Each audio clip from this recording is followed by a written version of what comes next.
वहां के महाराज समर सिंह जो अपने राज दरबार में बैठे हैं, अपने द्वारपालों से वो क्या वार्तालाप करते हैं और क्या बातें करते हैं, आप लोग इस रंगमंच पर देखिएगा। धन्यवाद।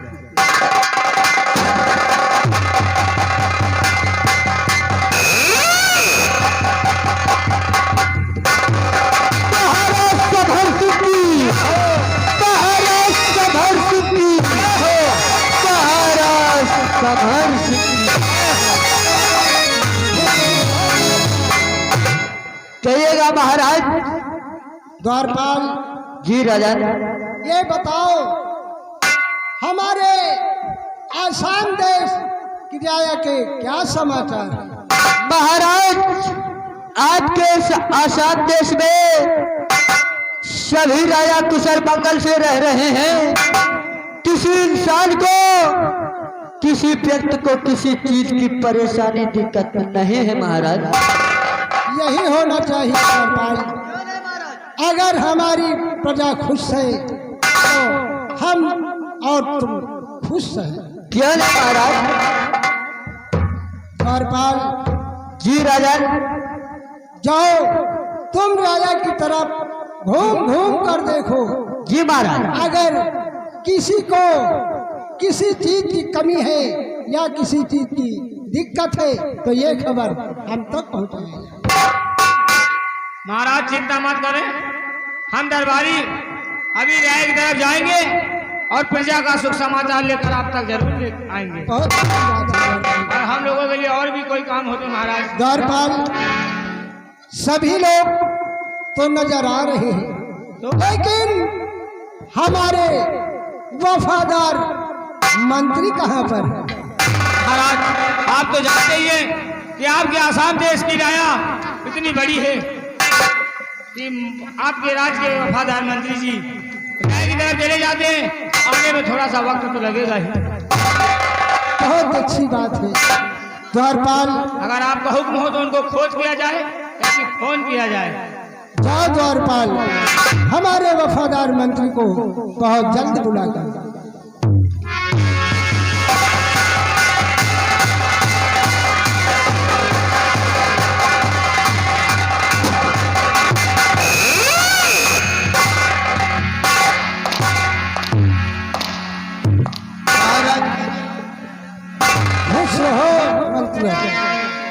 महाराज, हरा दरबार बुलाने का मतलब मैं आपसे कुछ कहना चाहता हूँ। आखिर क्या कहना चाहते हो? तो महाराज के चरण में अब मंत्री का परिणाम अब बुलवाए किसी और वास्ते अब पड़ा कौन सा?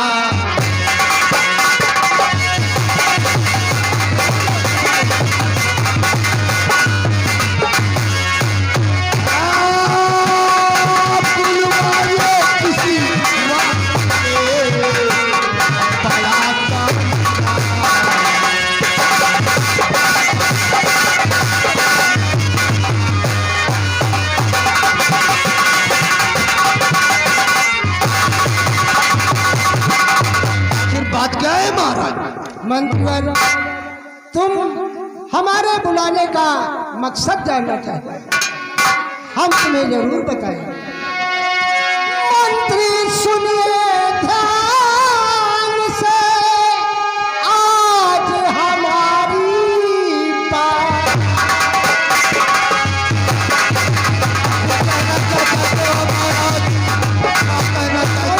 सुनिए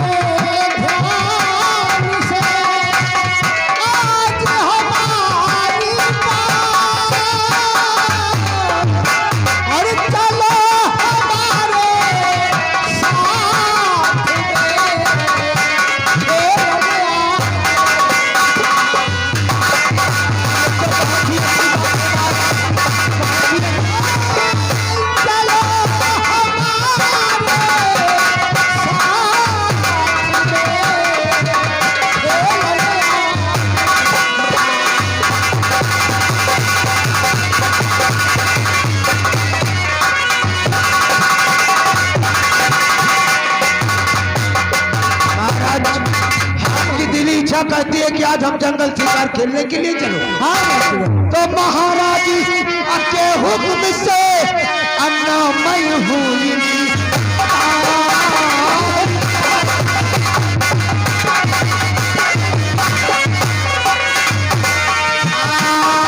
महाराज के हुक्म से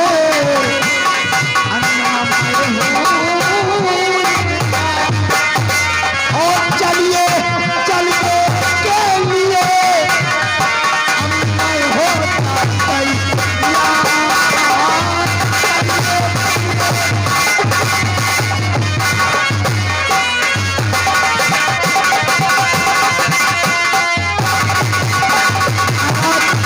अगर ऐसी बात है तो ये तो बहुत ही खुशी की बात है महाराज।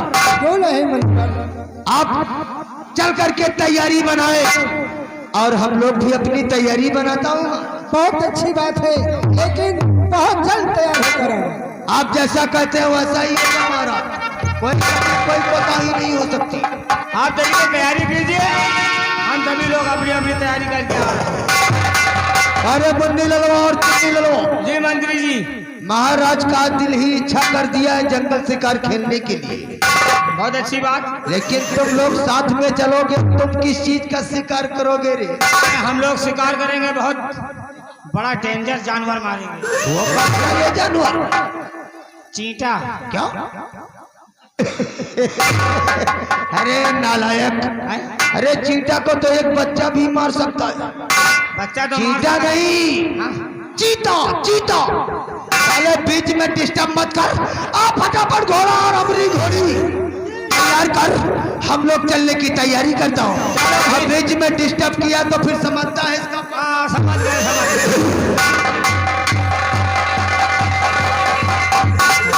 खाली समझे रहो बस, समझते रहो, काम करते रहो। का घोड़ा तैयार करो, मंत्री जी का घोड़ा तैयार करो, अपनी अपनी घोड़ी तैयार करो। घोड़ी से हाँ चला जाए, देर ना करो, जल्दी चलो, हमारा घोड़ी ही हिना रहे।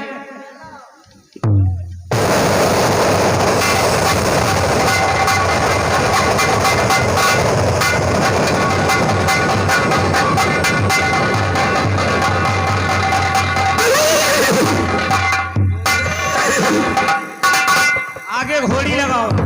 आगे घोड़ी, घोड़ा पीछे। आगे ना लगाओ घोड़ी, नहीं घोड़ा रपटा के मालू जाई है। आ गए मंत्री जी घोड़ा।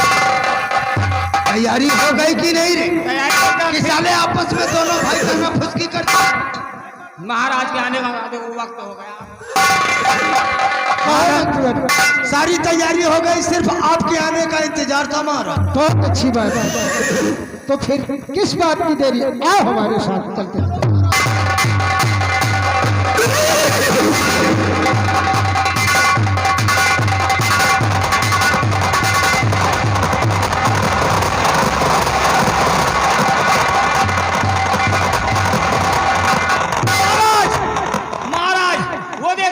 वो देखो शेर में जंगल जा रहा।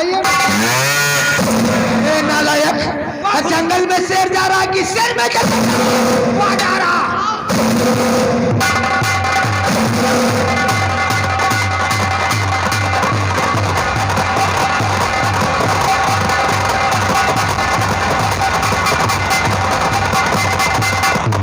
महाराज लंबरदार, वहाँ देखो, वह साला निहुरा है। अरे नालायक, निहुरा नहीं न्यूला है साले।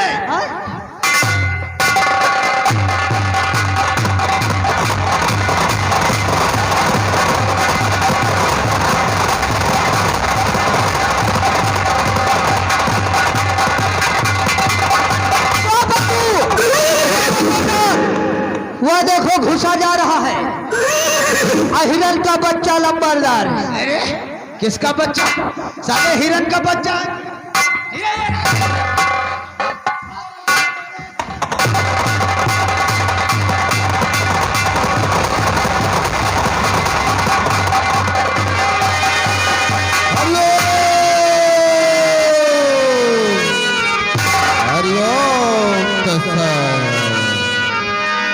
और जरा सोची समझी अभिमानी, चदरिया पुरानी हो गई।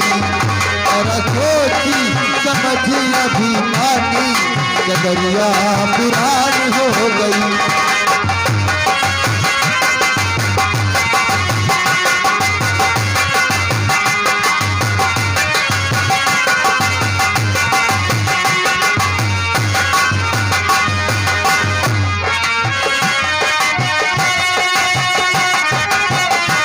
जरा सोची समझी अभिमानी जगरिया पुरानी हो गई।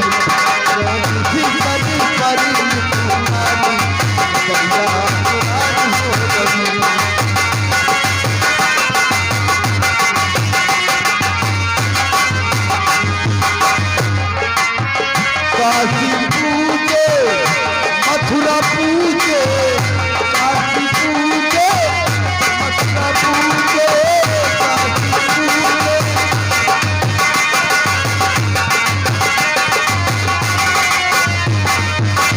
काशी पूजे मथुरा पूजे, माता पिता की बात न पूछे, माता पिता की बात न पूछे।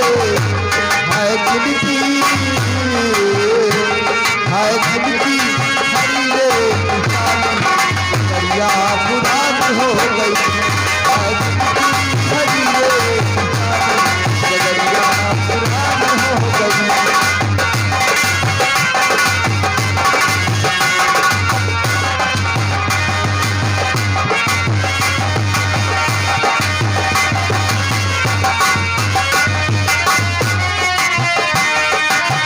माता पिता की बात न पूछे, माता पिता की बात न पूछे।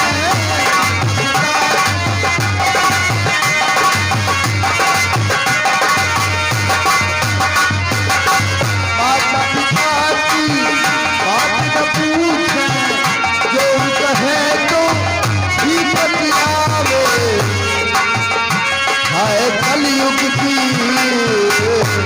हाय कलयुग की हाय रे दरिया पुरानी हो गई। हाय कलयुग की हाय रे दरिया पुरानी हो गई।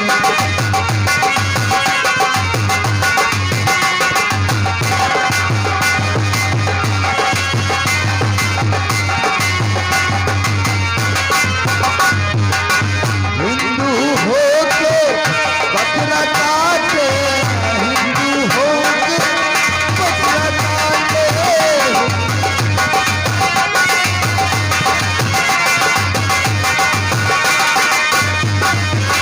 हिंदू होके बकरा काटे, आप ही काटे आप ही खाए।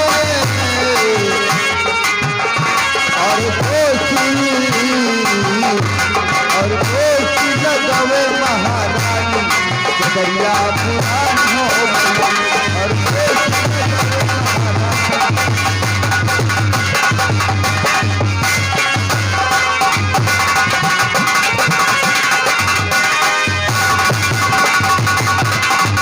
जरा सोची समझी अभिमानी ये जगरिया पुरानी हो गई। से बहुत दूरी से चलकर आया हूँ, सोचता हूँ इसी बियाबान जंगल में मैं इसी जगह पर राम नाम में लीन होना चाहता हूँ। काफी थक गया हूँ, इसी जगह पर बैठकर मैं भगवान की भजन करता हूँ। चलता हूँ बैठकर आराम करता हूँ।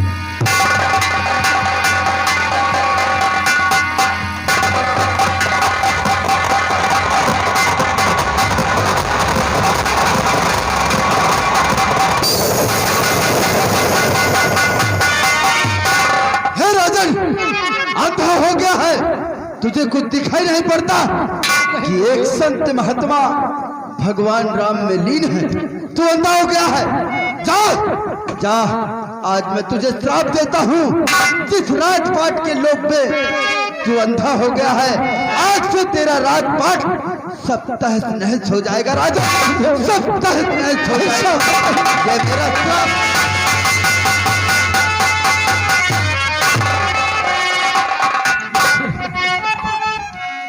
अरे गुरु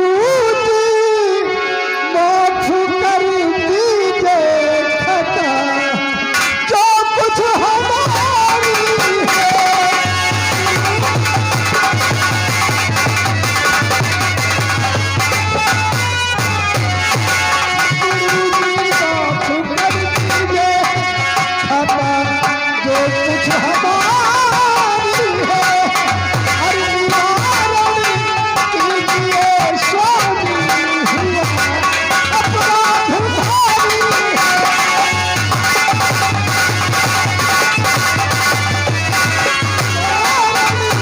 कीजिए स्वामी हुआ, अपराध भारी है।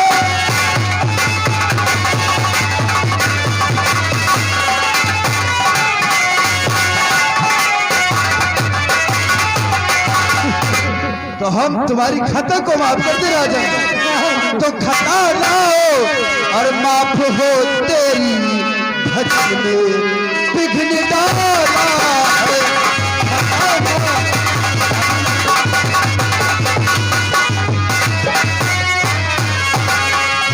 तो खताना माफ हो तेरी भजन में विघ्न डाला है। और तू तो साफ है तेरा आया, तेरा ही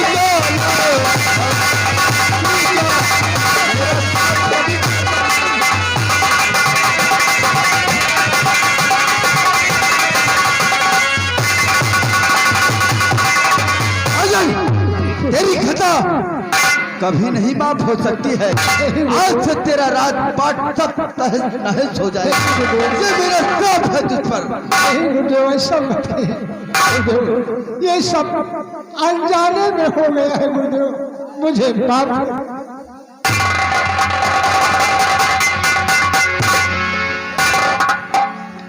बाबा जी, महाराज कब से क्षमा क्षमा की रटन लगा रखे, और हम लोग भी आपसे हाथ जोड़ करके विनती करता हूँ कि आप अपना श्राप वापस ले लीजिए। अब महाराज को माफ कर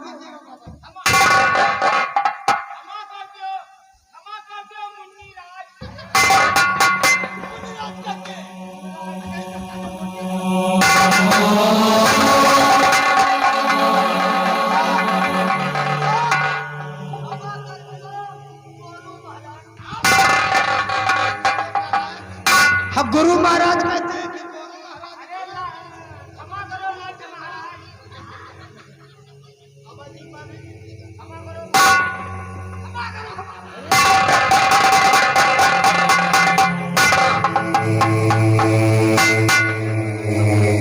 हे राजा, आप कब से ये क्षमा क्षमा की रट लगाए हुए हैं? हाँ गुरुदेव। वैसे तो शायद आपको मालूम होना चाहिए कि जिस तरह धनुष से निकला हुआ कभी तीर वापस नहीं हो सकता है, उसी तरह साधु और संत का श्राप कभी वापस नहीं हो सकता। कोई उपाय करो। एक उपाय है, अगर आप लोग कर सको तो। अगर आप लोग करने के लिए तैयार हैं तो आप इसी वक्त अपने राजमहल में जाएं राजन, और 2 घंटे के अंदर ही आप अपना राजमहल छोड़कर 12 वर्षों के लिए किसी बियाबान जंगल में चले जाएं, और वहीं पर 12 वर्षों तक तपस्या करना, तभी जाकर आप हमारे श्राप से मुक्त हो सकते हैं। अन्यथा आपका राजपाट सब तहस नहस हो जाएगा राजन। वो देखो कोई उतरा रहा है।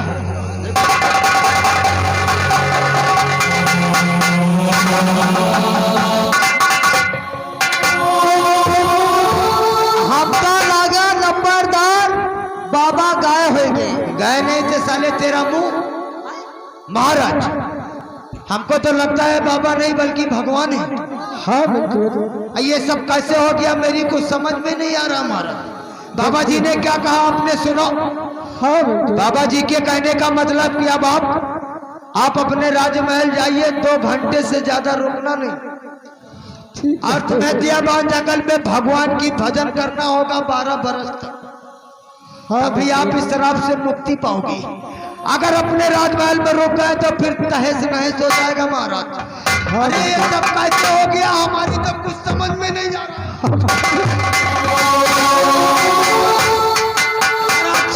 अब करना क्या है, मैं करूं क्या? आओ राजमहल चलते हैं।